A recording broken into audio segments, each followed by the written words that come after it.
शिवसृष्टीची स्थापना जेव्हापासून झाली आणि शिवसृष्टी ही संपूर्ण जी लँड आहे ही कलेक्टरच्या अखत्यारीत येते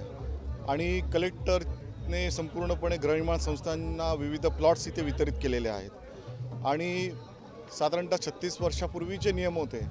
तेच नियम आत्ताच्या घडीला पुनर्विकास करताना जर जायचं असेल पुनर्विकास करण्यासाठी त्यावेळेला हे नियम लागू होत नाहीत। मग तो ट्रान्सफरचा विषय असून देत किंवा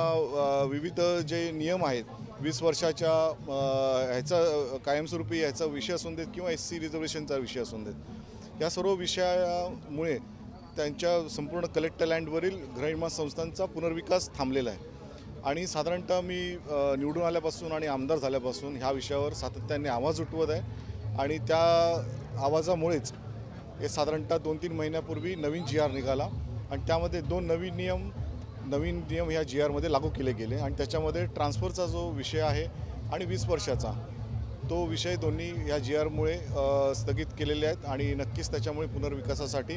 एक चालना मिळालेली आहे। पण तरीही काही मुद्दे अजून शिल्लक आहेत आणि त्यासाठी विविध संस्थांचे विविध जे प्रश्न आहेत यासाठी लवकरच महसूल मंत्री चंद्रकांत दादा पाटील यांच्याकडे बैठकीसाठी निवेदन दिलेलं आहे आणि या बैठकीतून नक्कीच चांगला तोडगा निघेल असं एक मला आश्वासन त्यांनी दिलेलं आहे। पण जर का ते आश्वासन नाही त्यांनी पाळलं तर नक्कीच ह्या विधानसभेमध्ये